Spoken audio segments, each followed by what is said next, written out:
everyone. My name is Hady Raphael, and today on the show, the Canadian women's national team is out of the World Cup after a humiliating defeat against Australia. What's next for that team? And Rudy Camacho is traded to the Columbus Crew. That and a lot more on episode 142 of The Ball is Round.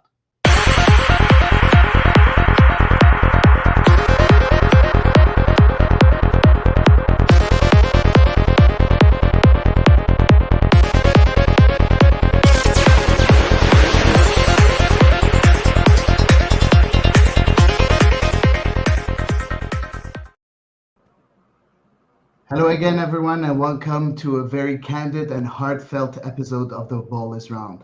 Today, I must admit, we gather with heavy hearts and spirits shaken. Our national team has faced a devastating loss that leaves us grappling with a whirlwind of emotions. In moments like these, the pain is real. It's okay to acknowledge the depth of our disappointment. Sports has a unique way of touching our souls, and when our team falls short, it feels like a personal blow. But amidst the wreckage of defeat, we find solace in knowing that we're not alone in our grief. You are not alone in your grief.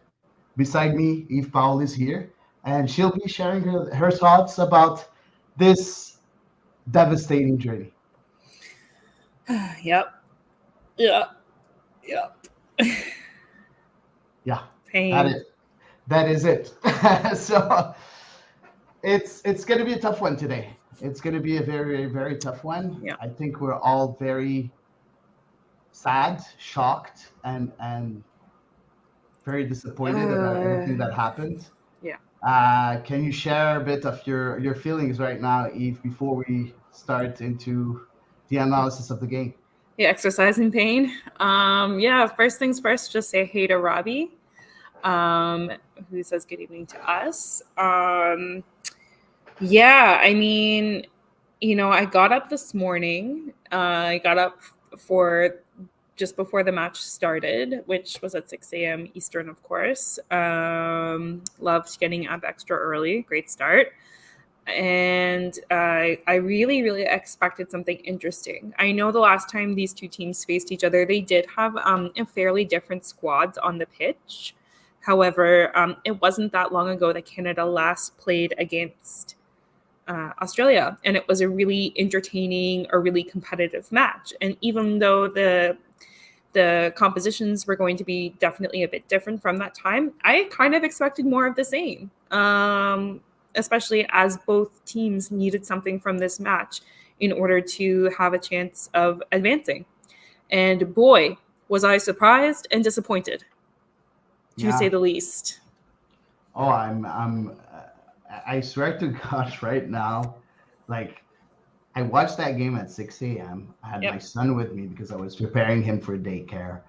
Mm-hmm. I was, I think, the worst dad possible during that game. Oh, no. Did he learn some new words? No, I don't Okay. I don't think so. But I was like really, really unhappy, and I showed. And then he started playing next to me. I was like, okay, at least, you're leaving me alone. Yeah. But even the whole day at work, I was still, in a bad mood. Yeah, in a bad mood. Yeah, of course, I still was able to do my job correctly, Sure. and not a problem there. But, in the back of my mind, there was sorrow. I was not feeling well because I think that the quality is there in that team. I think that, I've been seeing so many tweets that are completely wrong. So many people commenting saying, oh, you know what? We're a subpar team. We don't have any quality. We don't know how to play. The other teams are so much better than us. And I'm like, no, I'm sorry. There's something that went wrong. We are not a team where when you see a result of 4-0 loss against a team like Australia and you look at the score line and you say, you know what? Yeah, I could see Canada losing 4-0. No, we do have a good team and we're supposed to get something out of this game. Okay, an error loss, it can happen, but 4-0 defeat, that's unacceptable. Okay. Let's talk about let's talk about Beth Priestman and her choices with the starting 11. So, uh, yeah, Yeah, it was a bit disappointing seconds, yeah. when we saw the starting 11. Do you have it here? Yeah. Okay. Perfect. So we had Kaylin Sheridan in goal. In defense, we had Kadisha Buchanan and Vanessa Gilles as central defenders. On the right, we had Jade Riviere. On the left, we had Ashley Lawrence. In the middle of the pitch, we had Quinn alongside Jesse Fleming and Julia Grosso. As a right winger, we had Adriana Leon. As a left winger, we had Jordan Heidema. And up front, we had Christine St. Clair. What did you think about that starting 11, Eve, when it first came up? It didn't terribly surprise me overall. I know there were some questions regarding Kadisha Buchanan's fitness, but I kind of thought like as long as she could get out there, Beth Priestman was very likely to start her. Given that Sophie Schmidt had such a tremendous impact when she joined the match versus Ireland in the Canada's one win at this tournament, a part of me wondered if Bev Priestman would maybe look to her because for me, she was kind of like the Canadian who stood out the most positively, even though it was obviously a smaller sample size for her. Obviously, I think we definitely encountered some situations where Jordan Heidema had been a little bit anonymous in the previous matches. And then, Christine Sinclair as your striker, obviously, she's an excellent player. She is the GOAT for sure. However, um, Go is ahead. at striker, I understand that you need Jessie Fleming in an advanced midfield creative role for sure. And we know that Christine Sinclair has often dropped into that role now at this stage in her career. So was she ready to lead the line for, say, at least 45 minutes, if not more, as a striker, meaning having to run off the shoulder, having to, maintain that kind of additional level of athleticism required of a striker. Not saying she's not capable, but especially in such a high stakes situation, when you haven't played her in that position regularly, or is that the moment to kind of shake things up in that regard? Wow, you're so politically correct. It's not the time to be politically correct. If she had no business to be in the starting 11, it's as simple as that. She's the goat. She's everything. I completely agree. I think she had a role to play in that game, Mm-hmm. but I think she would have been a lot better coming in at the 60th minute, a 65th minute, as an additional support, as a captain that comes in to just help the team that she carried for so many years. Mm-hmm. But being in a starting position, she had no place to be here. It's as simple as that today. But also, you look at that midfield. You talked about Sophie Schmidt, what she was able to bring last time. That midfield for me was the starting midfield that I wanted to Yeah, see on paper, I on agree with you. paper. But unfortunately, since the beginning of the tournament, that midfield didn't show up in any game. So at one point, you're playing against a team that's playing at home. Don't you want to shake things up? Don't you want to change something, bring a bit of spark on to that midfield that was almost anonymous? I don't know. I thought that a change was needed also on the wings, and I still don't understand what Ashley Lawrence is doing as a left wing back. For me, it's unacceptable. Well, she was She playing as a has to left play. back, right? Because this was a back four. Yes, left back. Yeah, but yeah, I she's know she playing was very pushing up high. in a lot. Yeah, Yeah, she was playing a lot higher than Jade Riviere. So, certainly. so for me, she has no business on being there. For me, she has to be on the right. This is her natural position. This is where she has been playing for the past few years.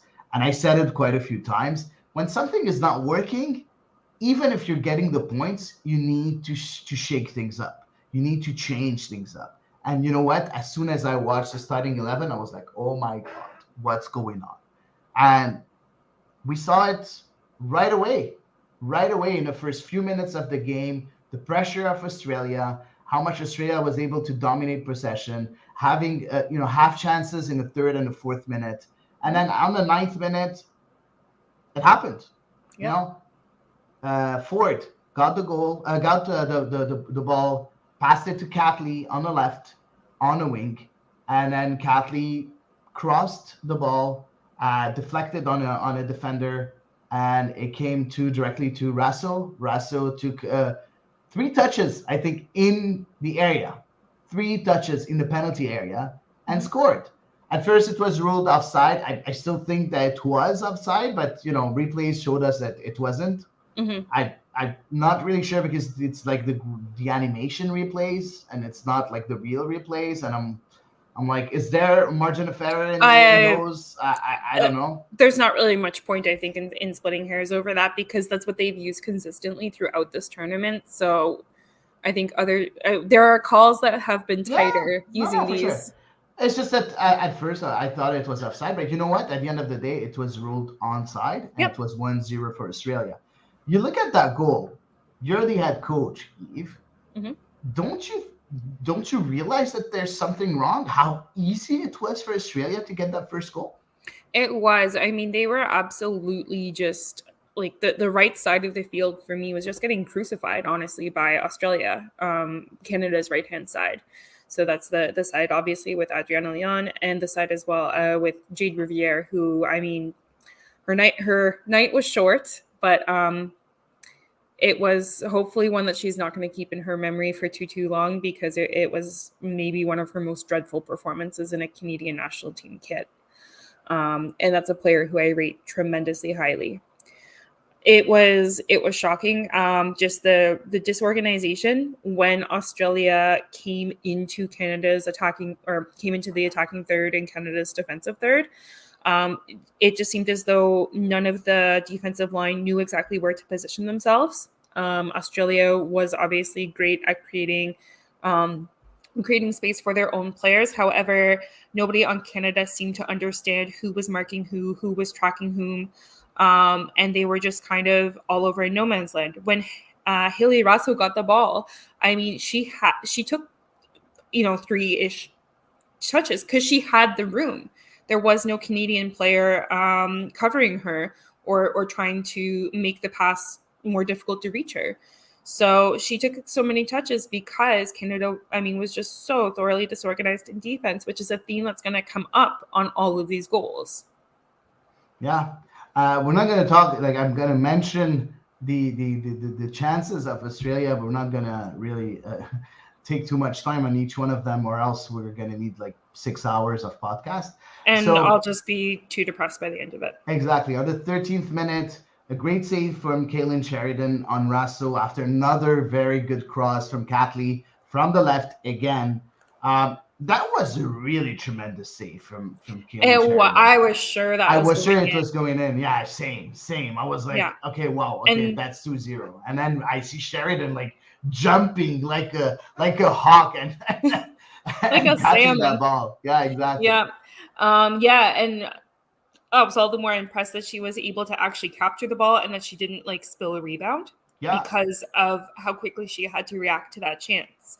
For me, honestly, I struggle to blame Kaylin Sheridan for much when it comes to these goals, because I think the defense in front of her kind of really left her hung out to dry.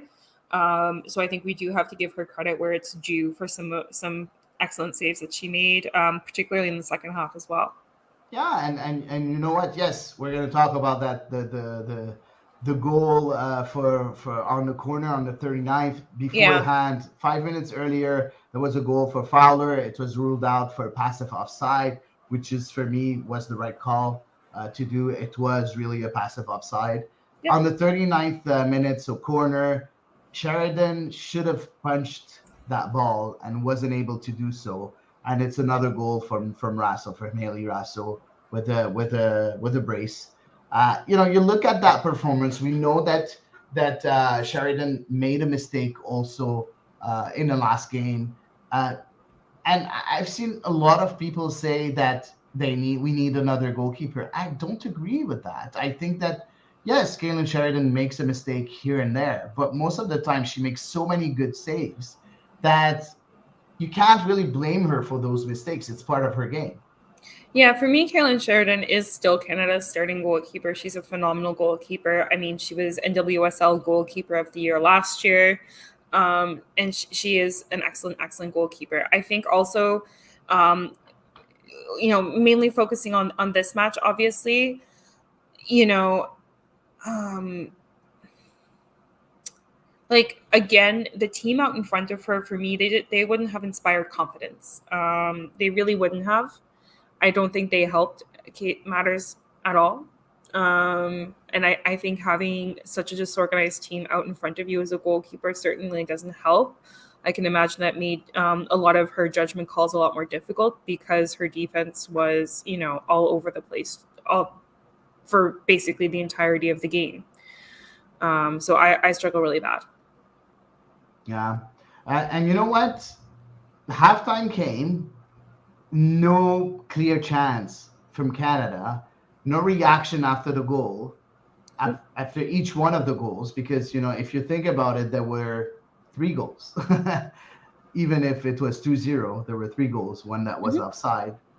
How can you look at a national team, play for a national team, and and not have any sort of reaction in the decisive game in a World Cup, when you're 10th in the world? Yeah. Yep. No, it's Like, an excellent how can you question. how can you explain that? How can you explain the lack of reaction, the lack of chance creation in the first half? What went wrong? I think first a ton of credit goes to Australia because their game plan worked fantastically. Canada did end up having the majority of possession, but I mean, it was completely useless possession. In the first half, it was like some of the most useless possession I've ever seen. And I hate a possession stat because I think it's just such a poor descriptor of a game. Of And if course. ever today is the day, um, I've felt like the connection between the midfield and the attack was non-existent. It felt as though there was one tactic and one tactic only, which was to try to either play a ball through the lines, and Australia was extremely organized off possession. So playing a ball between the lines was not going to work. Jesse Fleming was struggling really hard to find space as well between the lines to create chances. And the other, okay, I guess we'll call it two tactics, but basically both of the tactics were just involved crossing your fingers and hoping a lot. The other option, of course, was a ball over the top for one of the attacking players to run onto, which again did not work out either because the pass was poorly weighted, so it just ran through for a goal kick or a throw for Australia. Or, of course, the Australian defenders were wise to it by the fourth or fifth attempt, and therefore, they were able to shut that chance down. So it just felt like there was very, very little planning in the attacking phase of play. And once Australia had figured out the kind of couple of efforts Canada were going to make and rely upon, then that was that. Yeah, and you know what? When it's funny because if the tactics were that, if we were supposed to play in the middle of the pitch and play between the lines, there should have been an overcrowded, midfield. There should have been a lot more players in the midfield, and not only Jesse Fleming trying to get the pass and give a through ball down the middle. And I don't know if the tactic was for Christine Sinclair to drop down and to help Jesse Fleming in the chance creation. We haven't seen a lot from Christine Sinclair in the first half. Yeah. And I just didn't understand that tactic. Like, if you want to play that game, why don't you play with Grosso and Fleming playing a bit more compact instead of playing each one at a side of the pitch? They needed to be next to each other to combine with each other and play up front. And also, I saw a very disappointing Quinn today. Yeah, Very, Quinn. very disappointing. Yeah. They didn't have it in them For today me, at they all. were very anonymous, and obviously the role that they occupy as kind of that defensive midfielder is a role which, when you are anonymous, it often means things are going well because you're quietly sort of shielding the defense and also assisting the your 8 and your 10 or your fellow midfielders, or possibly distributing out to the wings. However, in this case, it felt like Quinn was simply not there. Like, it felt as though Quinn was just like a couple of beats behind the entire time, and they just had no impact whatsoever on the game. Occasionally they would recover the ball, but very quickly it would be coughed back up to Australia. So it was, for as bad as Jade Riviere was, I think Quinn also had a really, really disappointing day. I did just want to call out a couple of comments that we got. Here we have Robert, who says that the keeper's positioning was awful on most of the goals. I would probably agree for the second goal. We'll talk about the third goal later. For the first goal, I'm kind of, it was just such a mess all around. I struggle on that one because nobody was well positioned. I don't know what you think though, Hady? Yeah, I agree on the first goal. I think Sheridan was a bit too close on her near side, but the way Russell was positioned, it's kind of normal to really want to make sure that you don't, concede on your weak side too. So, yeah, I wouldn't say awful. I think it could have been a bit more optimal, the positioning of Sheridan on the first goal. On the second one, I don't think it's a problem of positioning. It's a problem of not being able to handle the area. We're not being able to handle the physicality on a corner, because she tried to punch the ball and she wasn't able to get to it. Mm-hmm. Why? Because she didn't make enough space around her to make sure she had enough space to go up and punch the ball. And that's something, I think that's the hardest thing for a goalkeeper. And when you look at men, women soccer, it's always the part where most of the goalkeepers have a lot of problems with. So yeah, no, I agree, but I agree with the positioning on the first goal, but not on the second one. And we'll talk about the rest in the next part. Beth Priestman made some changes at halftime, so at least she reacted when she saw that the team wasn't responding well at all. With Chloe Lacasse coming in for Christine St. Clair, Sophie Schmidt coming in for Julia Grosso, Deanne Rose coming in for Jordan Heidema, and Alicia Chapman for Jade Riviere. When you saw those changes, did you think that those were the right changes from Beth Priestman? I mean, I think if she had 11 changes, I think she might have considered using all of them. That being said, definitely wholeheartedly agreed with Riviere and Sinclair coming out. Agreed as well for Heidema. Saw a little bit from Heidema, but once again, it was really similar to the veins, I think, in which we'd seen her perform previously, where she was kind of close to the right place, but unfortunately never really was there and wasn't really able to connect on the little bit of service that she did get. As well for Christine Sinclair, I agree that they needed somebody a lot more dynamic up front, which obviously we did wind up getting. And yeah, it was kind of just a tragic night for unfortunately for Jade Riviere. And as for Julia Grosso, I was kind of surprised that it was her who came out, because like we said, it was a very, very, very difficult night for Quinn. Although I can understand maybe Bev Priestman wanted to hope that Quinn would have, I don't know, maybe she spoke to Quinn in some capacity at halftime or was going to try and tweak something so that maybe Quinn could kind of recover and protect that defense, given that Canada really could not afford to concede any more goals. And I don't know if that was perhaps Priestman's rationale for keeping Quinn out there, because when they do play well, they are such a great protector of that midfield space. But yeah, for me, Quinn had the worst performance of the two, if you were to pick out a midfielder.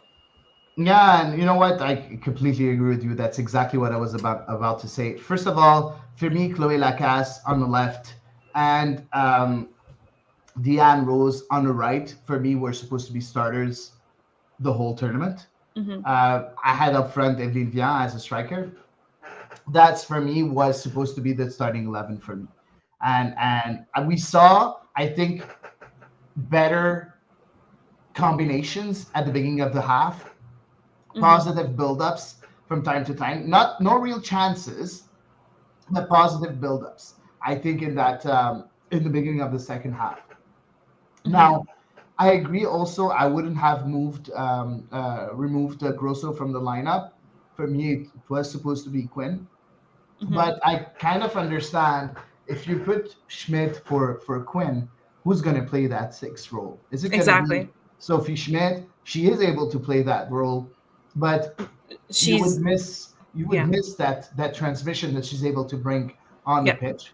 And if it was Fleming, and I think that could have been maybe a good idea, putting Fleming back as a deep line midfielder, as a midfielder Mm-hmm. playing, being creative from the back, Yeah, and maybe. that that pressure that she Yeah. had on her shoulders maybe would have been a bit easier to carry Yeah.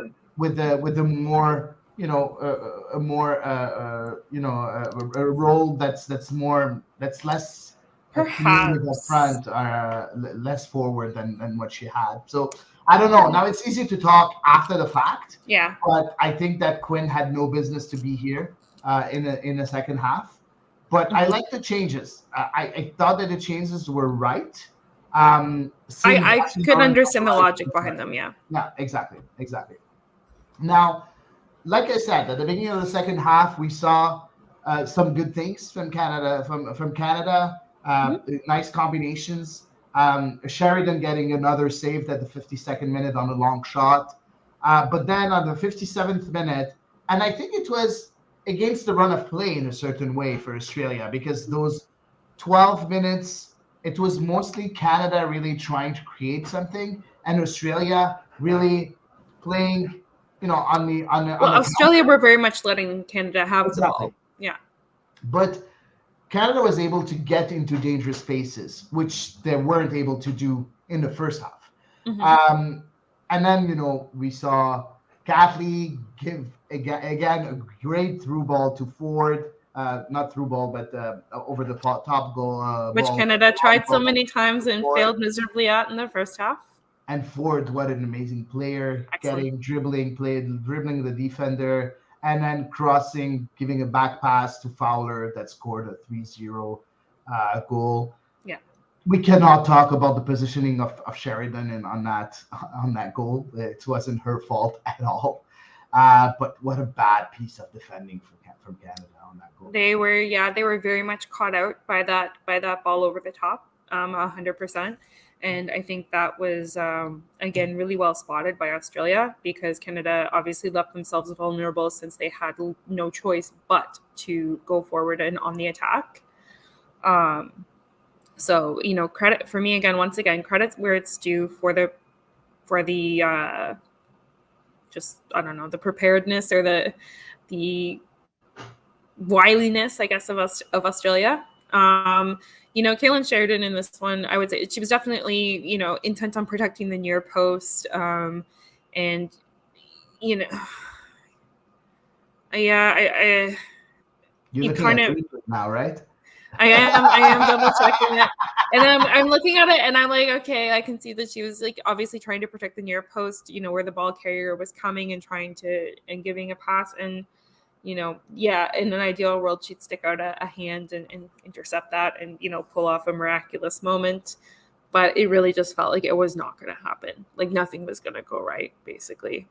Again, it was criminal that Mary Fowler was able to just drift in so quietly and had the easiest finish probably that she'll ever have in her career.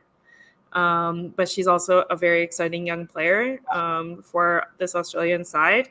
So again, really shocking that she got the space that she did, because I think Canada should have been very, very keenly aware to keep a very close eye on her. So again, just rudimentary stuff. Yeah. Just very fundamental Yeah. mistakes. So on the 64th minute, Vivian came in for Adriana Leon that had a concussion.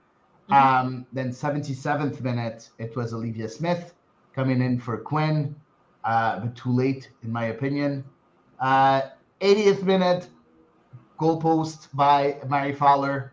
Could have been 4-0 already there for Australia. 92nd minute, penalty, scored by Catley, 4-0 loss for Canada. Well-deserved penalty. No concerns. No argument there. Nope. No argument there.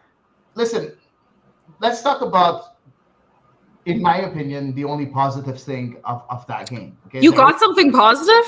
One positive thing. I think that Beth Priestman made a big mistake with her starting 11. Agree. That's 100% right. But all the changes that she made them right. Like, she tried to correct the mistakes that she made. Yeah. Because when you look at all the changes, they all make sense. Yeah.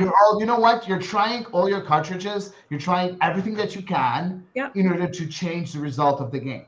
And she really tried. The thing is, her mistakes were so big at the beginning of the game, and her tactical approach was so bad that it was too late to change anything else.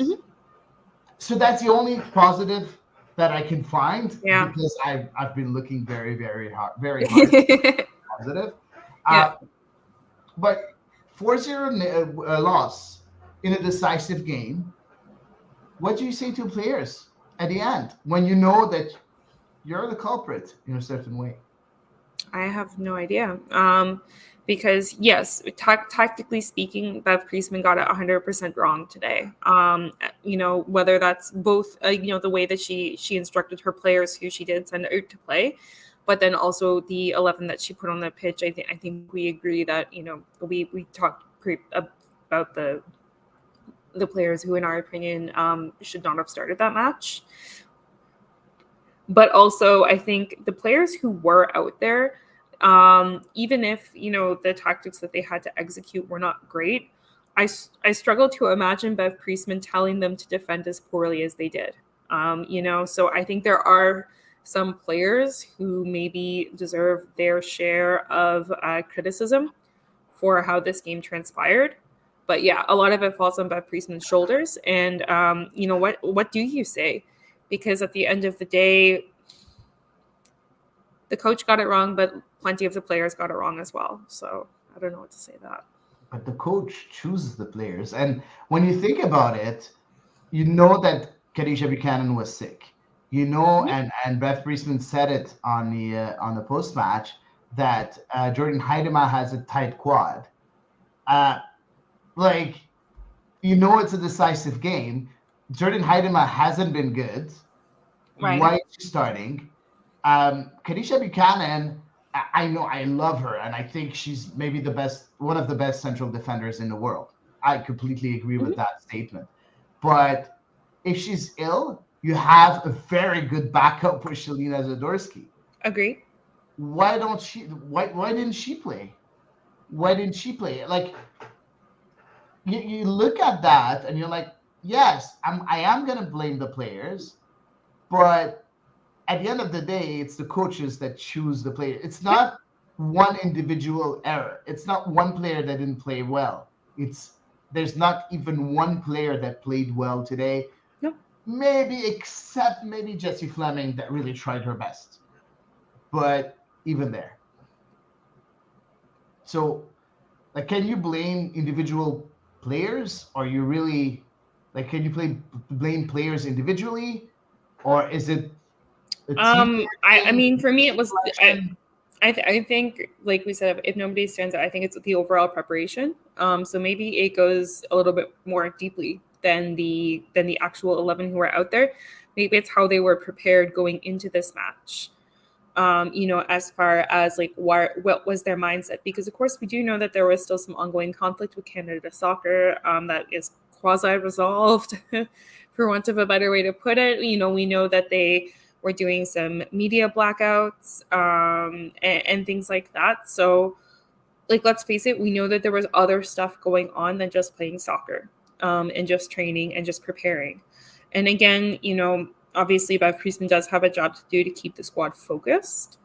Also, though, I think, Canada Soccer maybe should have, and I'm not 100% sure how this all worked out, Like, I'm not sure if it was the players who said, hey, Canada Soccer, we want to talk, or if Canada Soccer insisted that like they continue negotiating while the players were playing.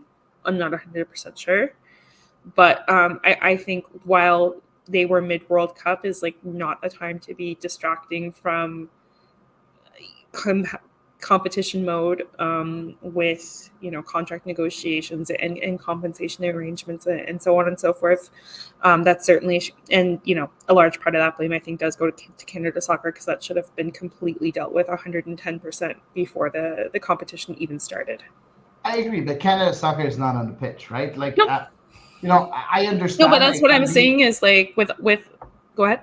It can be a distraction, and it is a distraction, and it's unacceptable. I completely agree with that, but it doesn't explain a 4-0 loss on the pitch. You know, if it wasn't, if they were out and lost like 1-0, I could have understood. If they'd shown what they're able to do, because at one point, tactically, it didn't make sense at all. And I'm just going to tell you exactly what Bev Friesman said in the post game. The first words that she said when she was asked the question, she said Canada didn't have an answer for what Australia were doing.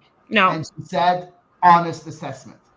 Yep. Like, how, like a coach saying we've seen coaches get outcoached 100 times. Outcoached, and I didn't have a clue of what I was doing or what I was able to do or how to counter what the opponent was offering. Like, how bad is that? I mean, I guess I appreciate the ownership, really. We've seen it happen time and time again. I mean, there is no valid excuse. Like, there is no excuse that she could give that's acceptable, in my opinion, as for how badly that match went. So to me, I mean, what else can you do other than face the music and say it and just, you know, kind of put your hands up and just say, yeah, I got this so completely wrong, which is essentially what she did with that statement. So yeah, it's beyond disappointing. It's 100% disappointing that she was not able, that she was outcoached. And then when, you know, it was clear that Australia's tactics had been super well planned and were extremely well suited to this match. Yeah, it's incredibly disappointing that she had no answer for it. And I think that's like to me, like that's a question that can't necessarily be answered right after the match, because there's so much emotion, especially in the context of this match in particular. So for me, like that's kind of almost more of a question for like a few days from now or a week from now or something like that, once the actual heartbreak has kind of been digested a little more. The analysis of like Bev Priestman, why weren't you able to deal? So Eve is already preparing the schedule and the program for next week. So next week I'll ask you the same question. Okay. Sounds good. Sounds good. Sounds good. Now, we do have just a couple comments here with Robert, who says the whole group should take the blame, coaching staff and players, and Chan, who says that today is a sad day for Canada's soccer fans. I completely agree, and you know what? I still wore my Canada t-shirt. Yeah, I did not. Yeah, I'm still really, really pissed off, to be honest. Now, let's jump into the next segment. What's next for Canada Soccer, for the women's national team? We'll talk about the doubleheader later, but right now, what needs to happen for Canada? What's the next steps that we need to take? What does Bev Friesman, if she stays in place, does she stay in place? What if she stays in place? What does she do? What kind of decisions does she have to take? Well, so many questions. Yeah, but it's the same question. It's just yes. Okay, well, we have a one comment from Robert who says that Bev Priestman should not be in place. She should be fired. So there you go. So there's one take.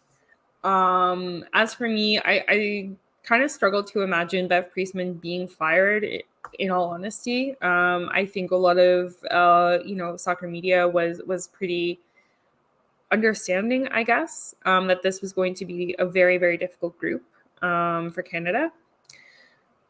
So overall, I feel like she's going to be given a lot of latitude, kind of like John Herdman has been given, despite a really disappointing Nations League final and Gold Cup for Canada. So I feel like she is going to be given a lot of latitude, kind of like how, again, Herdman was able to kind of ride, if you will, him getting the men's team to their first World Cup in quite some time. He was able to ride that through the crappy performances we've seen recently. I think she's also going to be able to ride the Olympic gold medal if through this turbulent period, especially where they do have that doubleheader coming up. So if Bev Priestman were to be fired, I think it's really short turnaround to bring in a new coach to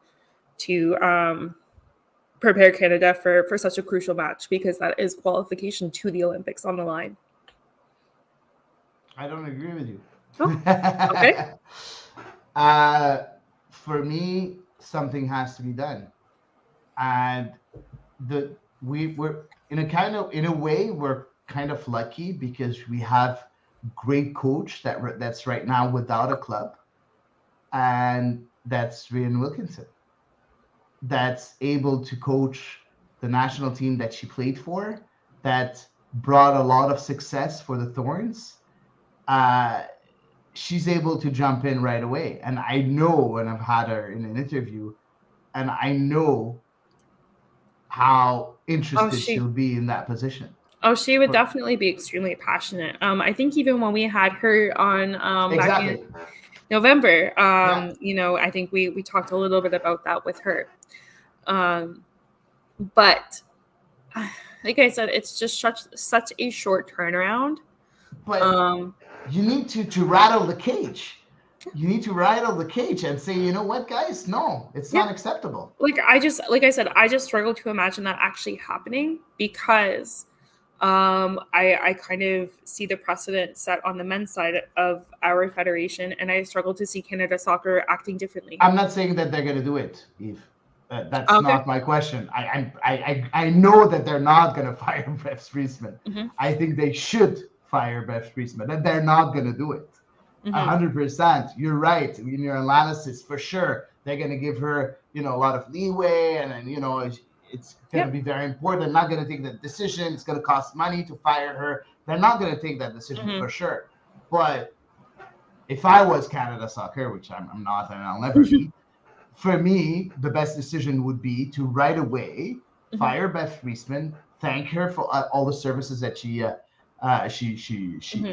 rendered to Canada Soccer by giving them, the gold medal at the Olympics. But it's time to move on. It's time to move on, because this is unacceptable. No, it is unacceptable. It's the same thing with John Herdman. He should have been fired. It's as simple as that. I've rarely, because never is a big word, I've rarely seen, coaches, go through very disappointing results and staying on as managers. Tata Martino. Although he didn't last too long after the World Cup. That's why I said rarely. That's why I said rarely. Yeah, and well, let's face it. Now he might consider his situation a little better now, anyway. Yeah, I think he's very happy with his situation now. Yeah. So I don't know. Bev Priestman. I think she's on very thin ice. Like, don't get me wrong. Like, I think she has to be on very thin ice, and I think if God forbid these matches, these two versus Jamaica, don't go very well. And let's face it, like, Jamaica has shown up to the World Cup. Jamaica actually made a very interesting performance at the World Cup. I mean, they managed to draw the US. When was the last time Canada pulled that off? The Olympics. They managed to beat them at the Olympics in hindsight. So never mind. But I digress. Go ahead. Yeah, Jamaica. Right. Sorry, it was France. It was my apologies. Exactly. They drew France. Not the US. France. I didn't want to say it right no, away. We're good. Yeah. I fixed myself. We're good. So doubleheader against Jamaica the 18th of September, my birthday, by the way, in Jamaica, and then the 26th in Canada, in Toronto, for the doubleheader for the Olympics. For Jamaica, they drew 0-0 against France, and they won against Panama 1-0.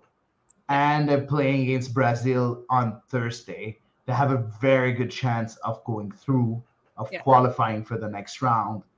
How do you approach this game? Mhm.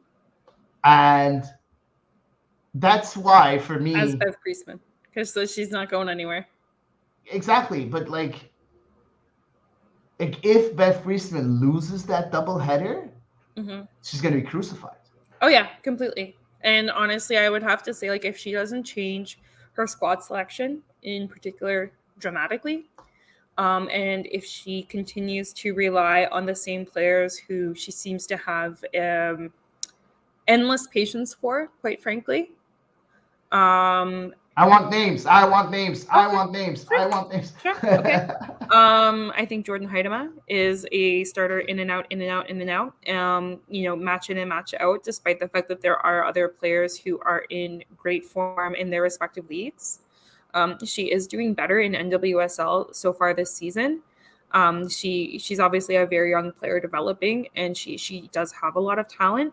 But when you have players who are coming off of being named, player of the year, golden boot, even if it's in a league like Portugal or Sweden, which might not have the same level of prestige at this time, for me, like a hot foot is just super important. Adriana Leon is struggling to find minutes at Portland as well.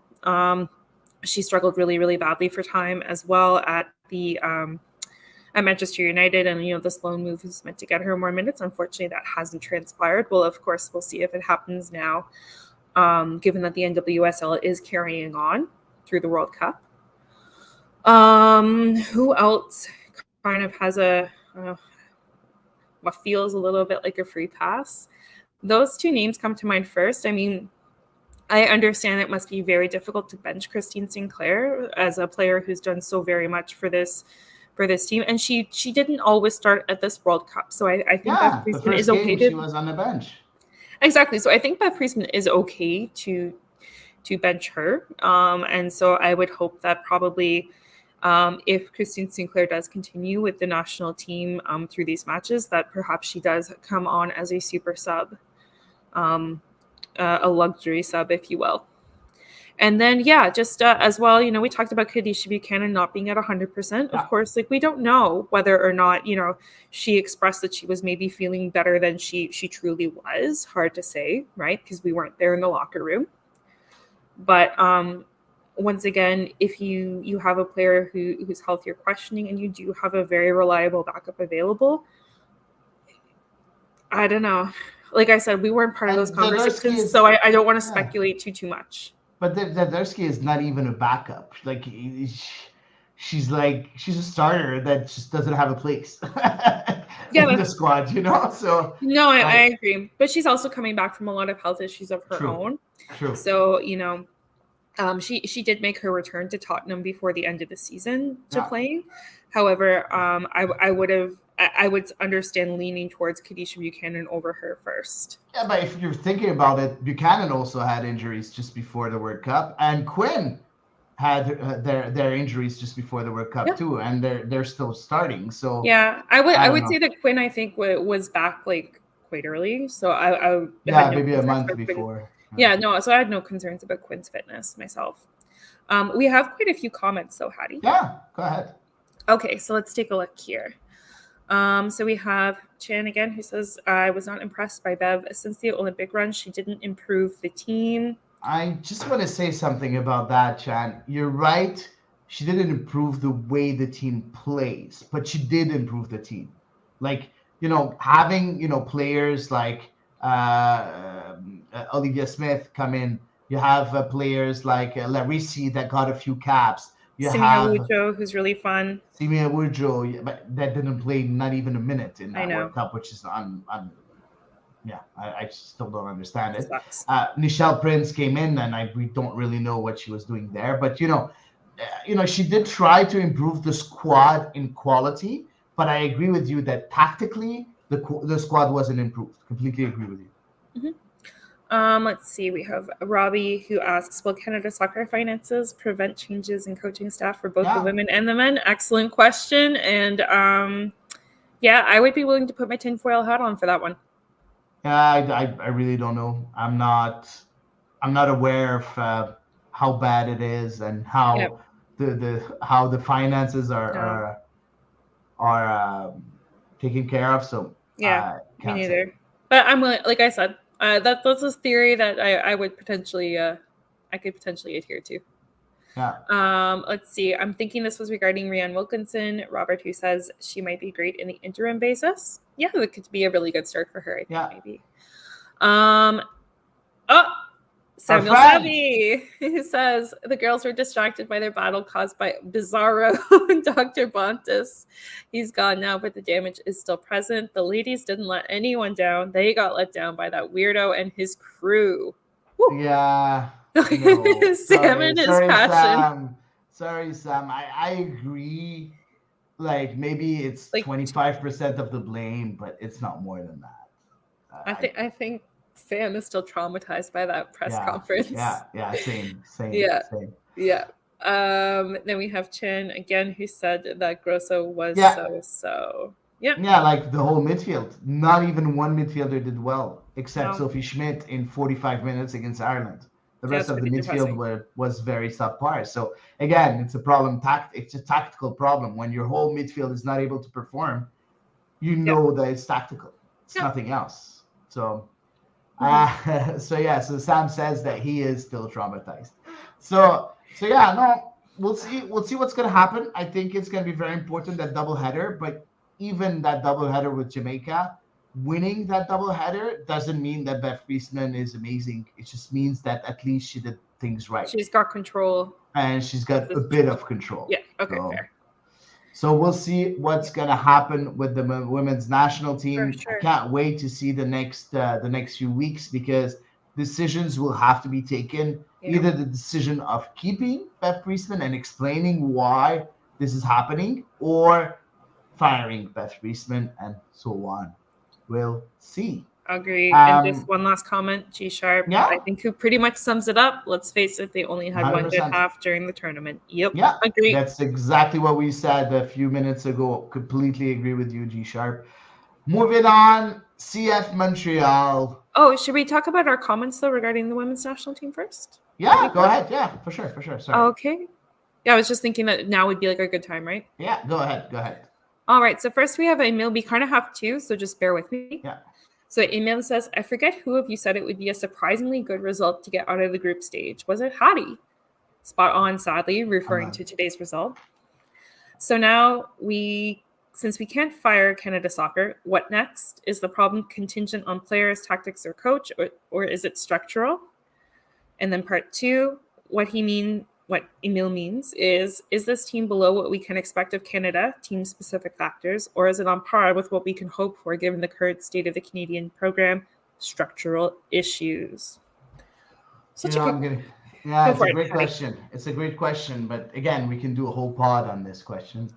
I'm going to give the political answer, because it is, unfortunately, it's a whole, right? It's a bit of both. Mm-hmm. It's a bit of both. Of course, the fact that the structure behind Canada Soccer is not good enough. We are aware of that. We are aware that there should be a lot more programs for the youth national teams. There should be a professional women's league. There should be more coaches, more scouts, more of everything. Better coaches, but also there's a problem also with the players and the tactics and everything that happened in that World Cup. So I feel that everything went wrong for Canada this World Cup.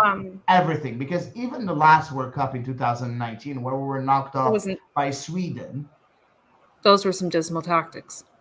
Yes, but it wasn't structural. Like, the structural aspect of it wasn't as bad as it is right now, because the other teams have improved so much in those 4 years that the gap between the structures of Canada and the rest of the teams wasn't that great.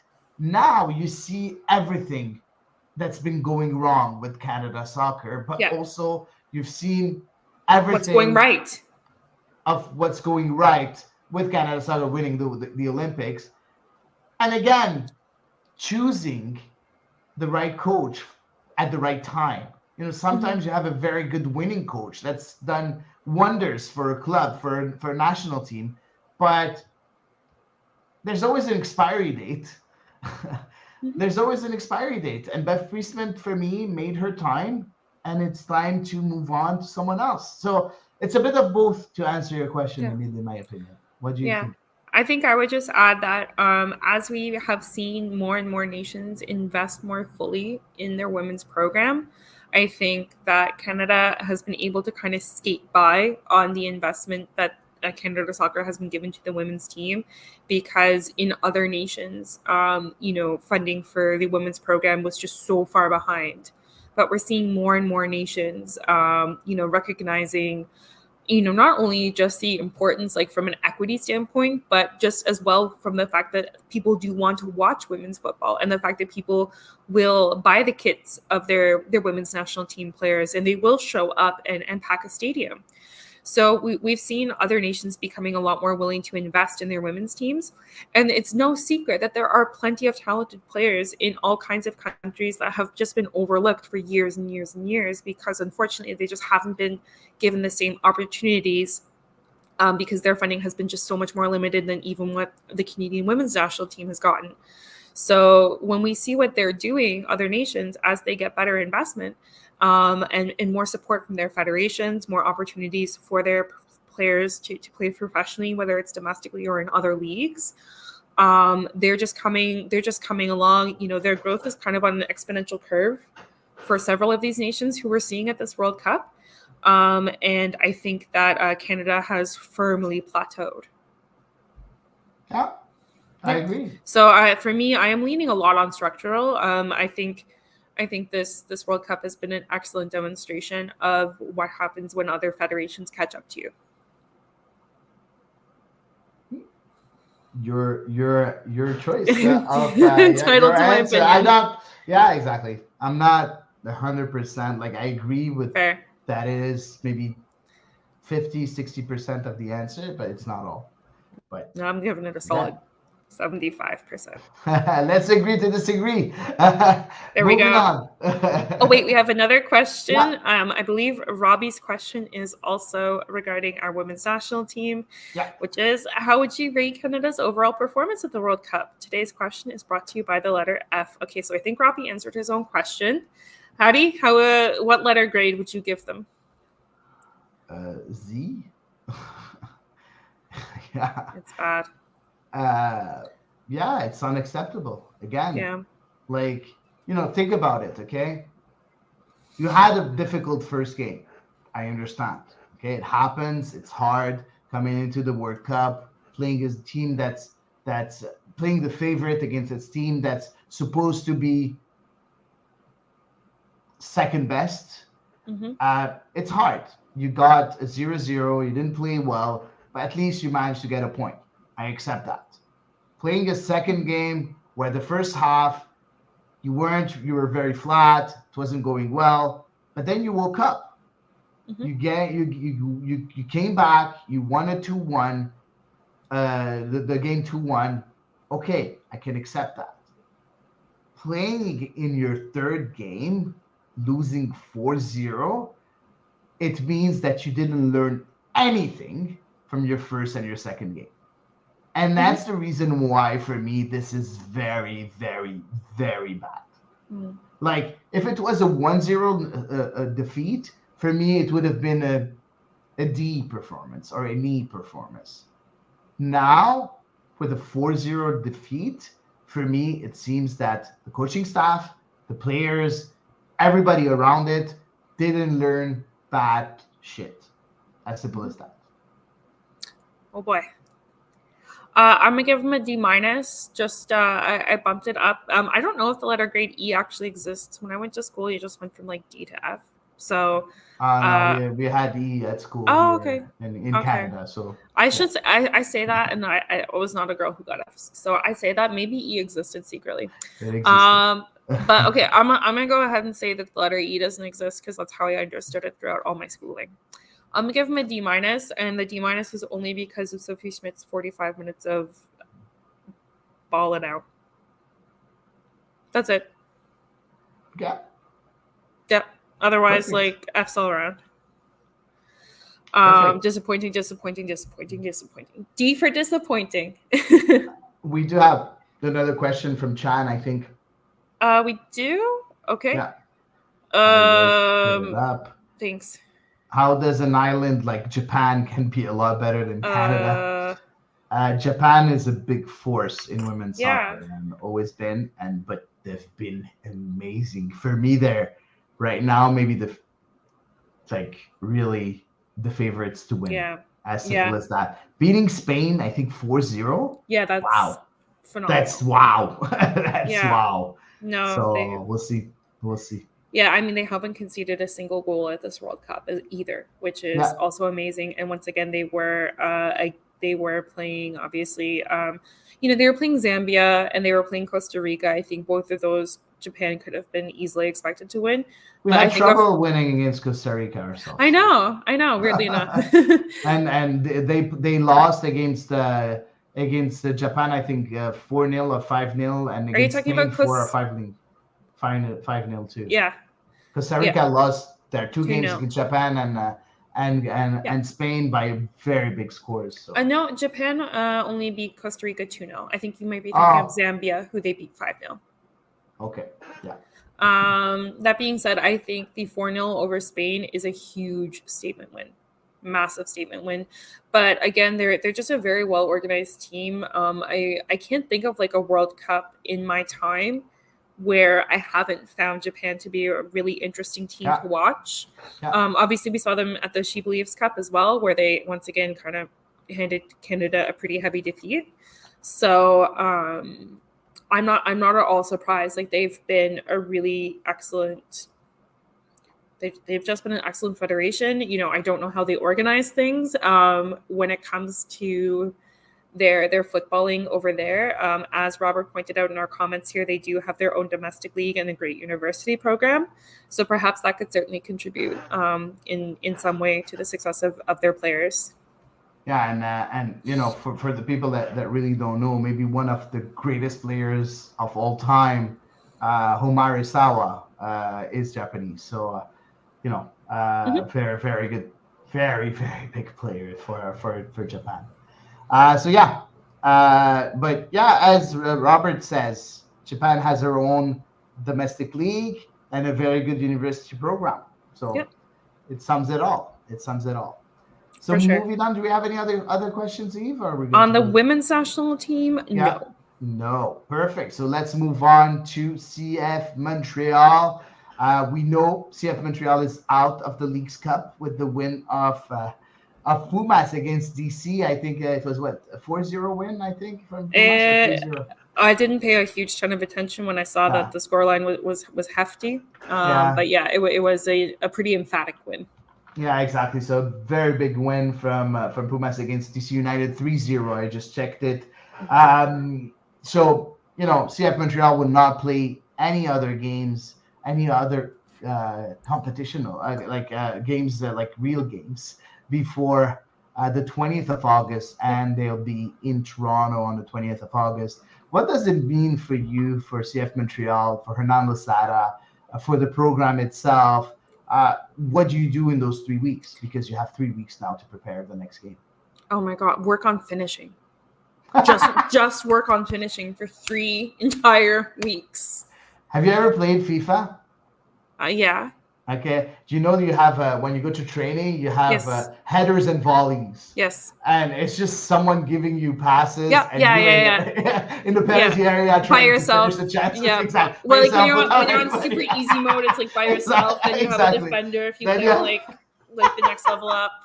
Exactly. Yeah. So I think that's the drills that Hernan Losada has to make for his team. Literally.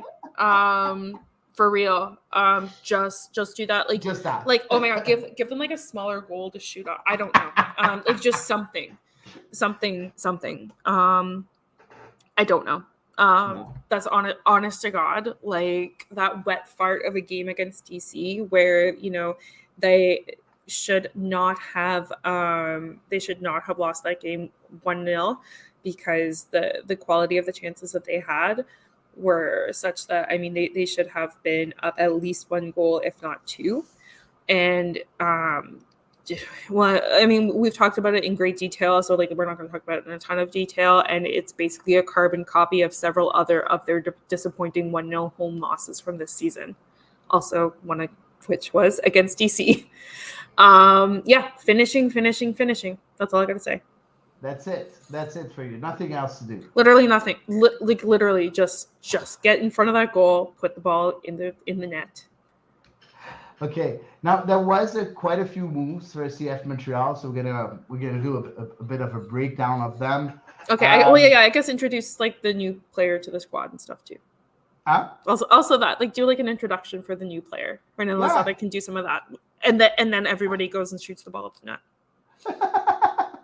Okay, perfect. So let's talk about those changes. So first of all, we have Elias and Hady being loaned out to Atletico Ottawa. I think he hasn't been, in the 18 forever now. So I think that's a good move for him. Yeah, agree. A good move also he already for got CF some Montreal. Minutes on the weekend.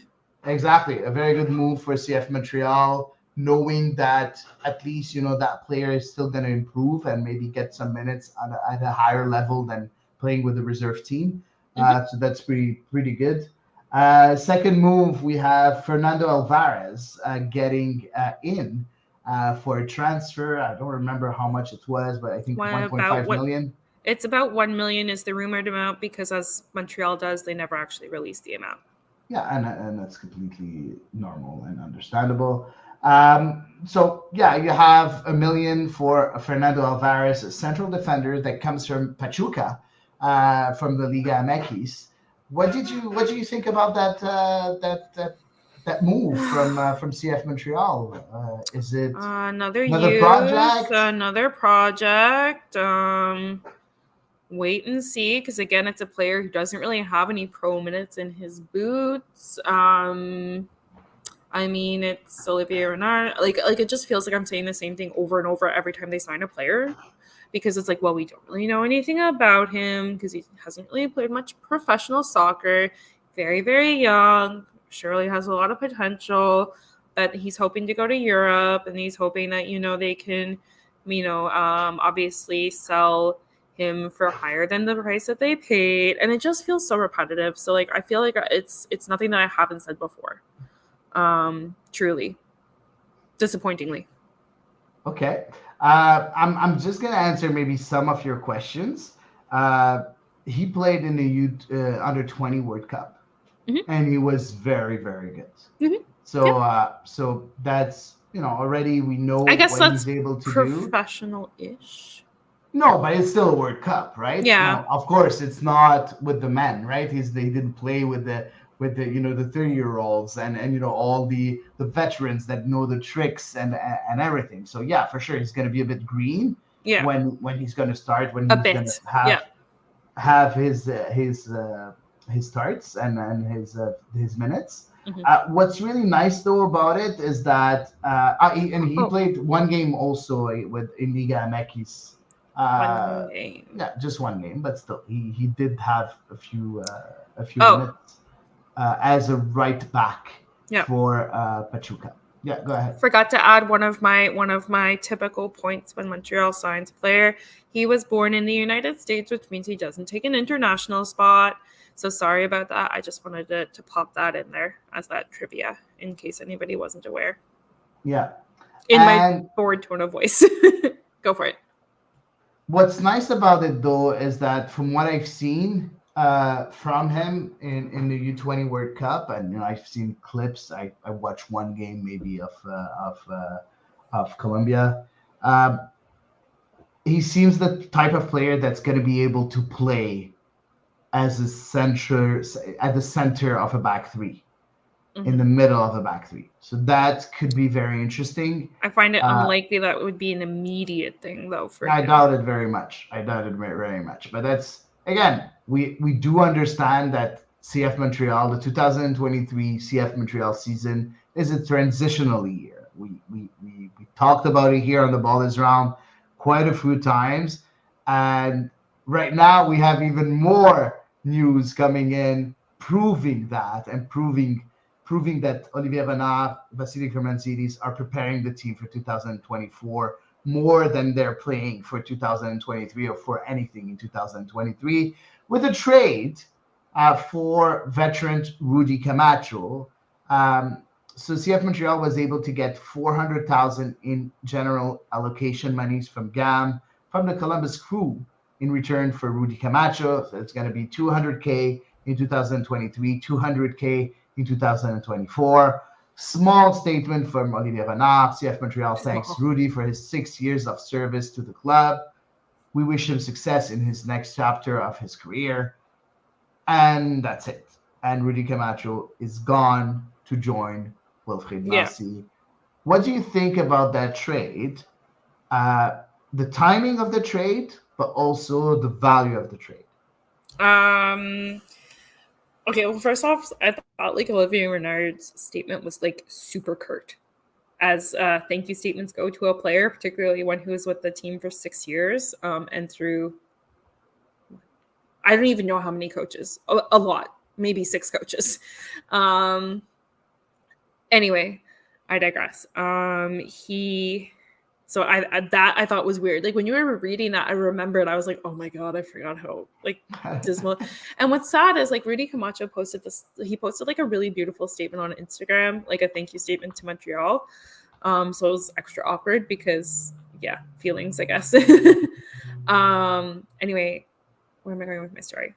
I think the trade, so unfortunately, anybody who kind of listened to Olivier Renard when he came out in public and he said, oh, CF Montreal is going to try and make the playoffs this year, back at the start of the season or before it started, I'm afraid to tell you he got one over on you. If this is not kind of the death knell of Montreal's 2023 playoff push, I don't know what is. As for the amount of money, I mean, Camacho... He is a veteran player. Honestly, I think he is worth more to this Montreal side than he is like worth, say, if he were playing randomly, like with like I think he's worth more to Montreal than he is worth on the general market, if that makes sense. Holy Gale says they traded Camacho along with a piece of my heart. Oh, okay. This from a woman who had. She's going to be jealous now, Gail. Eve is going to be jealous. Why? Because if it's a piece of her heart, how much heart does she have left for you? I'm confident. I'm not worried. How's that? I'm not worried. I know my mom loves me.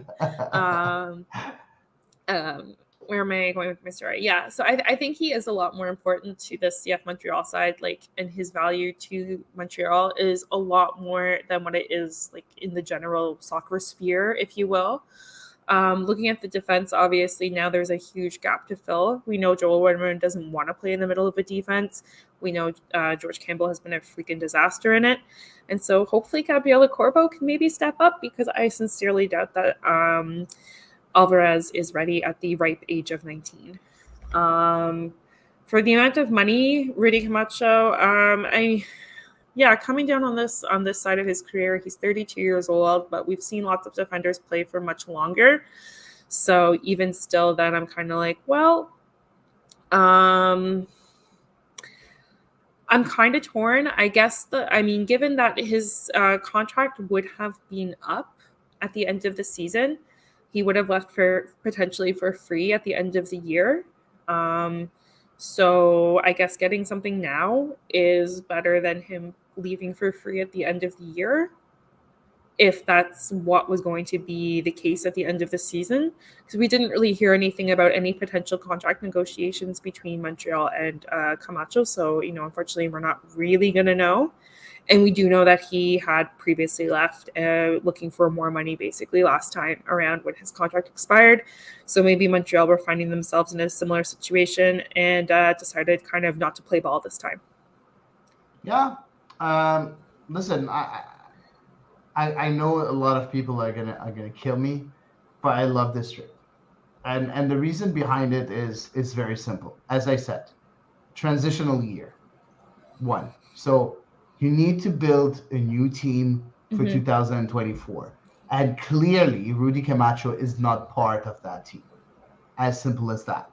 I wouldn't be surprised to see even Victor Wanyama not be That would here in not surprise me. 2024 either. So it's time to build a new team, a new core, and a team that's going to understand Hernan Losada philosophy.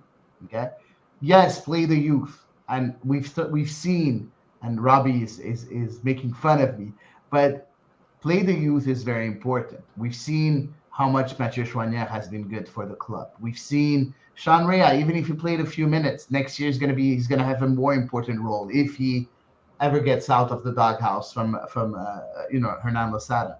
We've seen Nathan Saliba also. He's going to have a bigger role next year too. So these players are going to be part of the core of that team. I wouldn't be surprised if we see also Zachary Roguillard not have a contract at the end of the year. James Fantamis also not have a contract at the end of the year. So it's time to change things. Second of all, you said it. The contract of Rudy Camacho is coming to an end. Okay, you have a chance right now. You have a team that's pushing for glory. That's the crew of Columbus. They need Rudy you want to Camacho help him out right now. No, but you're not going to be able to. Actually, really not, because they just let Zelarayan go. So it's not official yet, but yeah, they should be. Zelarayan should go to the Saudi league. It's pretty darn close to official. So yeah. Yeah. So what I'm saying is, you want value for a 6-month contract. Usually he's able to leave for 50,000 at the end of the year because you still have the rights as Montreal, even if he finishes his contract, Montreal will still retain the rights of Camacho in MLS. So that's maybe 50,000. Okay, the fact that they're paid 400,000 is the reason why Camacho is traded right now. They traded to have him now, and that's why the amount of money is higher than what it should have been. And I think that's very intelligent, because you know that he's not going to be here later, so might as well cash in right now and get someone in. I don't know. Hopefully we'll see Renard move, and I'll be very surprised if it stays like that. I'll be very, very surprised. I'm pretty sure we're going to see someone coming in for Montreal, because getting rid of Elias and Camacho, for me, you're just saying, I want roster spots, and you have now roster spots to acquire other players. So we'll see. Yeah. We'll see if that's going to happen, but I hope so. I hope that this is going to happen too. Yeah. Now, Rudy Camacho, thank you very much. Yeah, exactly. This is a great trade. I agree with Chan. Just not for the short term. Exactly. And he's right. And right now, we're looking past today. We're looking past 2023. Yeah, unfortunately, there's like 11 matches left in the season that we have to sit through. Listen, there's a possibility, even with that team, there's a possibility that we do the play-in, that we are between the 8th and the 9th position. It's a possibility, because the other teams are not that good.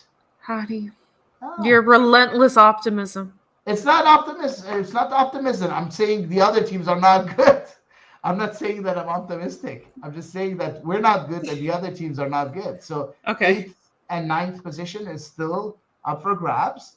It's a possibility. I think we'll finish 10th. That's my opinion. And I said that at the beginning of the year, we're going to finish between the 8th position and the 10th position.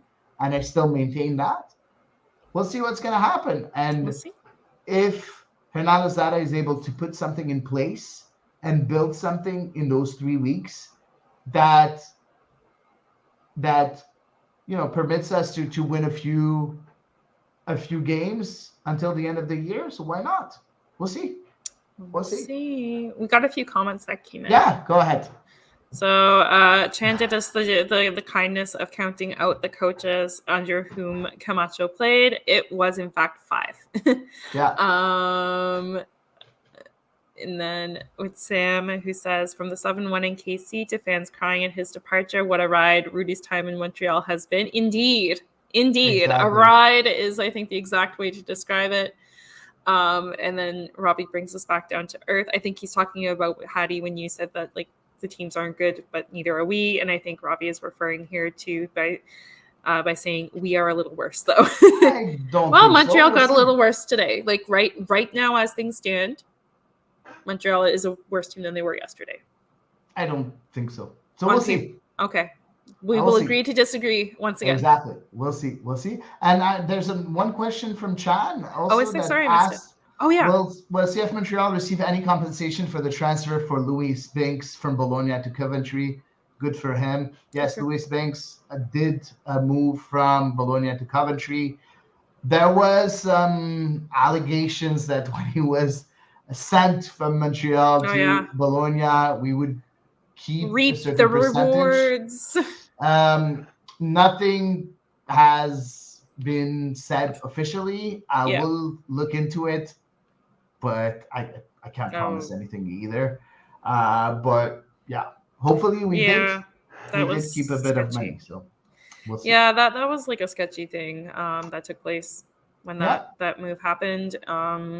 So yeah, I would trust that about as far as I could throw it. The notion of potentially getting something back, particularly given that I feel like when that happened, it was like if he's sold for a lot of money, Montreal will reap some of the rewards. And I forget exactly how much. It was somewhere 2 or 3 million. And I feel like Bologna is going to be like, well, no, we need all that money. Because Pessimistic Eve's going to roll in here with her pessimism, because you know what? It's been a pessimistic day here, Hady. Yes, it's been a pessimistic day. I agree. Yeah. Even I was pessimistic today. Oh boy. We do have a serious question though, presented to us as a serious question. So sorry, Hady, I don't mean to cut you off, but why is Ray not playing anymore? If we want to develop the youth, he showed flash and needs to play. And I know, Hady, I think you mentioned it, but I'll let you. He's in a doghouse. It's as simple as that. When he got substituted and showed a bit of miscontent, it's following him until now. We asked the question to Hernan Losada, I think, after the loss against DC, right, or maybe earlier, and his answer was, no, it was before the game against DC. And he said, Sarah said that the attitude has, like, he has some attitude problems in a certain way. So is it in training? Is he not following, his orders? Is he not training hard? We don't know. But I think his time will come. At one point, his time will come. I'm pretty sure. He'll get out of the doghouse. Yeah. Cool. We do have a question from G Sharp. Sorry, Hady, I was getting ahead of myself. Did we have anything else to say on the Camacho trade? No. Okay. So we do have a question from G Sharp, which says, so CF Montreal is okay losing every game the rest of the year. FYI, without Camacho, they aren't worth anything defensively. Not to mention they can't score goals to save their lives. 100% agree with the latter part.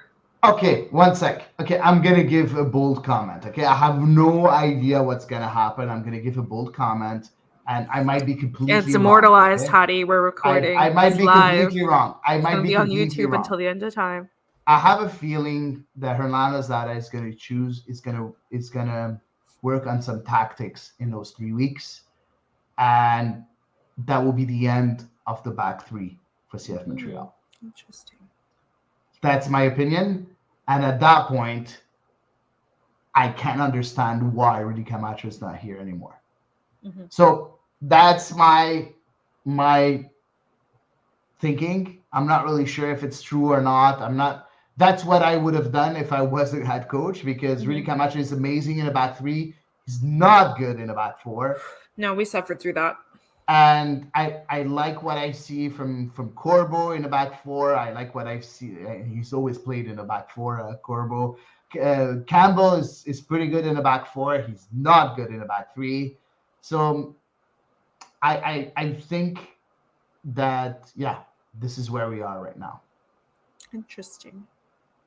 And we have the wingers. We have everything we need to play in the back four, 4-3-3, 4-4-2. I think 4-4-2, because if you don't have a good 10, so maybe 4-4-2. 4-4-2 diamonds if you want to play with a 10. I don't know. That could be, I think a formation change is going to happen. Well, that'd be interesting, certainly. Fingers crossed. Anyway, and we do just have one last comment. Robert says this was a good watch. Try to go find out how to follow the show. Thank you for supporting soccer in Canada. Oh, thank you, Robert, for the nice comment. I enjoyed listening and watching your show. Thank you. Oh, thanks a lot, Robert. Yeah, we always cover the national teams and, of course, CF Montreal. But the national teams, we always cover them. You can watch us on Twitter, on Facebook. You can also listen to us if you prefer in audio. We're on every podcast platform that you can find on audio, so Spotify, whatever you want. So yeah, thanks again for listening to us, Robert. Right on. And that does bring me to the end of the questions that we've received, I think. Yeah. Yeah. It's time for social media. Right on. All right. Hold on. Give me a minute. I'll get it.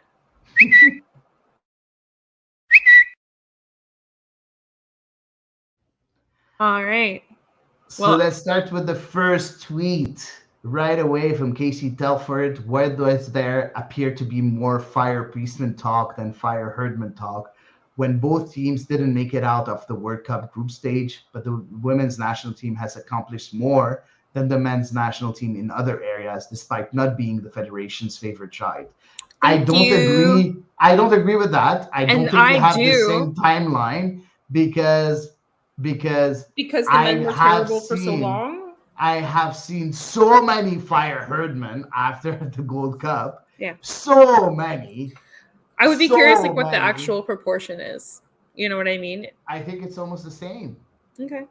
I think it's similar. It's just that unfortunately, and I don't like that, I don't think there's a lot of people watching women's soccer as much as men watching, as people watching the men's soccer. Mm-hmm. And maybe that's why you're not seeing it that often in the men, because a lot of people are average Joes. Like they watch it, but they don't know much about it. But like they're not as avid. Exactly. When you watch women's soccer, you always have an opinion because it's a more niche sport, and unfortunately, which I don't agree at all, but it is what it is. Interesting. No, I see your point there, for sure. But I do think that Casey did have some points, that kind of, it does feel like even just, I haven't read like a ton of articles and stuff like that, but it does feel a little bit like, it does feel like the media is kind of, just like I said, the stuff I've seen, it does feel like it's a shade harsh. But again, I'm just in such a bad mood today, so I really, you know what, I don't want to analyze it too much actually, because I'm in a terrible mood. Next week. Cool heads will prevail. All right, number 2. New Canadian women's national team merch incoming. Oh, that's a hoot. I would 10 out of 10. I will let you read what's written on the mug. She effing jumped into me, you twat. Which is a quote from Alicia Chapman earlier today. And that is an epic choice from Kate, who tweeted that. Yes, 10 out of 10 would buy. Kate, if you end up doing that mug, please save one for me. I'll buy it, whatever the price. Whatever the price, I'll buy it. Okay.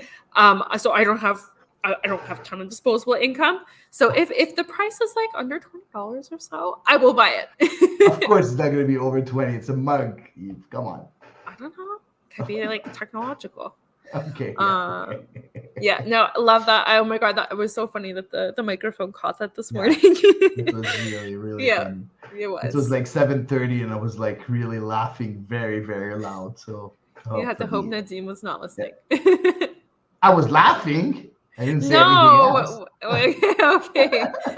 Fair enough. All right, next up.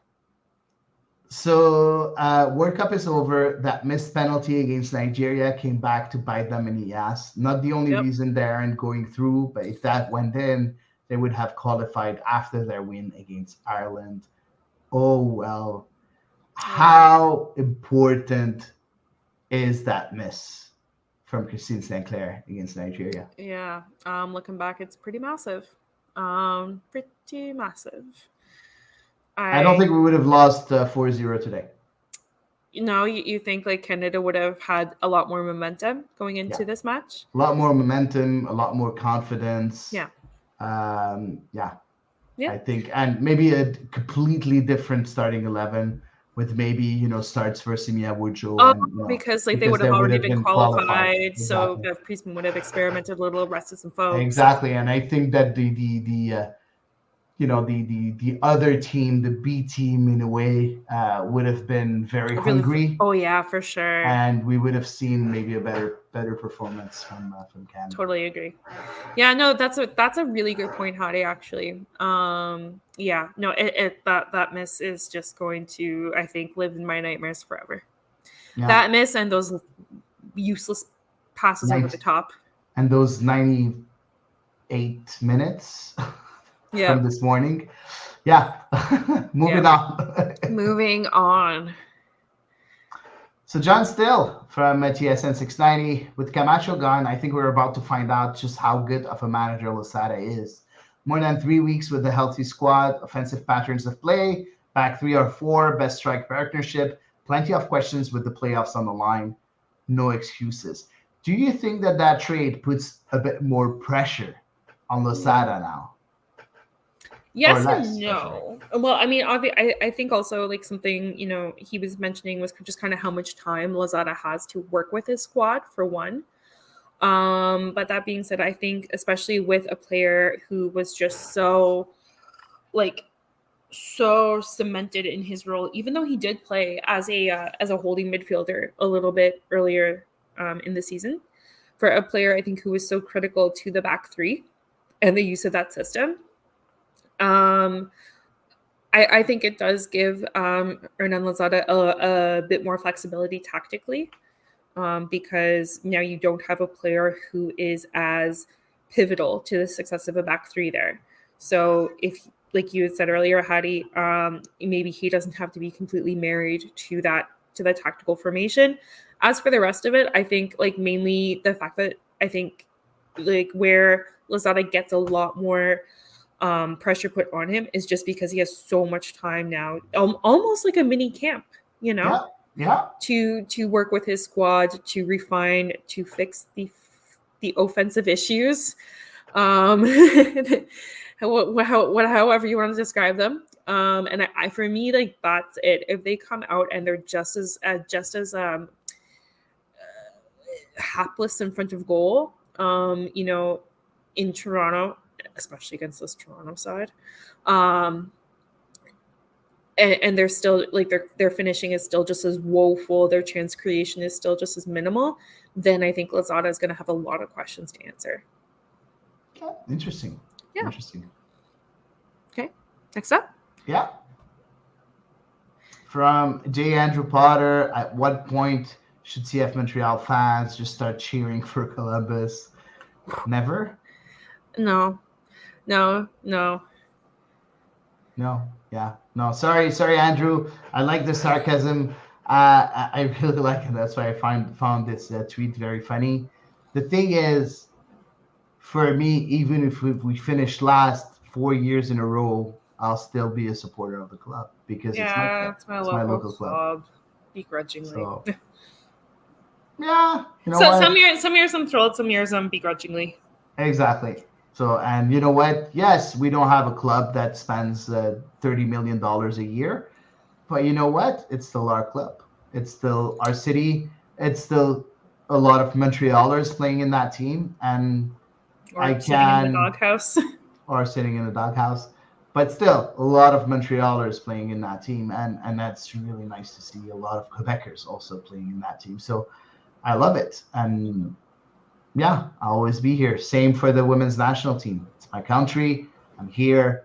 Whatever that their results, I'll always be here. Same for the men's national team. So at one point you have to be loyal. No choice. Mm-hmm. This is the nature of the game. True that. Yeah. Do we have any other tweets? That was our final tweet, my good sir. Yeah. So Sam says never ever. So he's so funny. Guys, thanks a lot for listening to us. I hope you guys really like our content. We are here week in, week out, as usual. Feel free to go, if you want to help us out, to go on our Patreon page and be and participate to help us grow the product. Thanks a lot, and see you next week for another episode of the bonus round.